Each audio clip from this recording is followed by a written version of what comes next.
فخر المجتہدین، وحید العصر، فرید الدہر، افقہ الفقہا، علامہ سید ابو الحسن رضوی کشمیری عرف ابو صاحب 17 ربیع الاول سن 1260 ہجری بروز جمعہ لکھنؤ کے علمی ماحول میں پیدا ہوئے۔ آپ کے والد علامہ سید علی شاہ کشمیری اپنے وقت کے جلیل القدر عالم اور ہندوستان کے ممتاز علماء میں شمار کیے جاتے تھے۔ علامہ نے ابتدائی تعلیم اپنے والد محترم ہی سے حاصل کی، جنہوں نے عبادت، ریاضت اور علمی نور سے فرزند کی تربیت کی۔ وہ نماز شب کے لیے بیدار ہوتے تو بیٹے کو مطالعے کے لیے جگاتے اور تہجد کے بعد سبق پڑھاتے۔ ابھی علامہ کی عمر صرف 9 برس کی تھی کہ سایہ پدری سے محروم ہو گئے۔ اس صدمے کے بعد آپ نے دیگر اساتذہ سے رجوع کیا اور محض 14 سال کی عمر میں علمی کمال کی ایسی معراج حاصل کی کہ بڑے بڑے اہل علم حیرت زدہ رہ گئے۔ عقائد و کلام کی تعلیم جناب سلطان العلماء سید محمد سے حاصل کی، جبکہ فقہ و اصول کی باریکیوں میں ممتاز العلماء سید محمد تقی سے کسب فیض کیا۔ دوران درس علامہ کی ذہانت اور مطالعے کی گہرائی کا یہ عالم تھا کہ علمی مباحث بعض اوقات 2 دن جاری رہتے اور اساتذہ کو بھی تیاری کی ضرورت پیش آتی۔ جوانی ہی سے علامہ زہد و تقوی میں بے نظیر تھے۔ ان کی تقریر، درس اور وعظ میں اثر انگیزی نمایاں تھی۔ فقہ و اصول میں آپ نے متعدد استدلالی رسائل تحریر کیے، جن کی ممتاز العلماء نے تحسین کی۔ مفتی محمد عباس موسوی بھی اپنے اس شاگرد خاص پر فخر کرتے تھے۔ جب وہ کتاب شریعت غرہ پر نظر ثانی کر رہے تھے تو متعدد علماء سے مشورہ لیا، مگر علامہ ابو الحسن کی خاموشی ہی مطالب کی صحت کی دلیل سمجھی جاتی تھی۔ اس دور کے ممتاز طلاب و افاضل آپ کے درس میں شرکت کو فخر سمجھتے تھے۔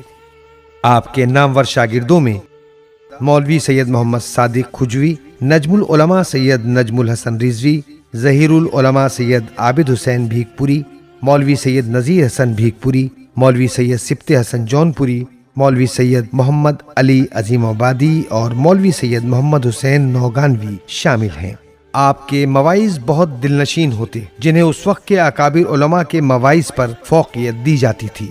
ممتاز العلماء سید محمد تقی اکثر جمعے کے خطبے اور وعظ کے لیے آپ کو اپنی جگہ بھیجتے تھے، حالانکہ اس وقت آپ کی عمر صرف 22 برس تھی۔ احتیاط اور اخلاص کا یہ عالم تھا کہ بلوغ سے قبل ہی 400 روپے جمع کیے، بلوغ کے بعد ایک شخص نے قرض لیا مگر واپس نہ کیا۔ اس کے باوجود 1283 ہجری میں صرف احتمال وجوب حج پر حج کا عزم فرما لیا، حالانکہ آپ کے اساتذہ اس شرط پر حج واجب نہیں سمجھتے تھے۔ اخلاص کا ایک دلنشین منظر اس وقت دیکھنے میں آیا جب ذی الحجہ کے آخری ایام میں آپ مطالعے میں مشغول تھے اور خدام مجلس عزا کی تیاری کر رہے تھے۔ آپ کی نگاہ تعزیے کے سامان پر پڑی تو چہرہ فق ہو گیا۔ پوچھنے پر فرمایا، مجھے ڈر ہے کہ کہیں اخلاص چھن نہ جائے۔ علامہ نے 1289 ہجری میں نوابین لکھنؤ کی مدد سے بنام ایمانیہ ایک مدرسہ قائم کیا، جو ابتدا میں حسینیہ ممتاز العلماء میں قائم ہوا۔ بعد ازاں مدرسہ مختلف مقامات پر منتقل ہوتا رہا، یہاں تک کہ اسی علمی تحریک کی بدولت مدرسہ ناظمیہ اور مدرسہ سلطانیہ جیسے 2 بڑے ادارے وجود میں آئے، جو آج بھی علم دین کے فروغ میں مصروف عمل ہیں۔ تاہم جب آپ کے قائم کردہ مدرسے کی سرگرمیاں موقوف ہو گئیں تو علامہ کو اس پر گہرا رنج ہوا۔ اسی صدمے کے باعث انہوں نے عراق ہجرت کرنے کا فیصلہ کیا۔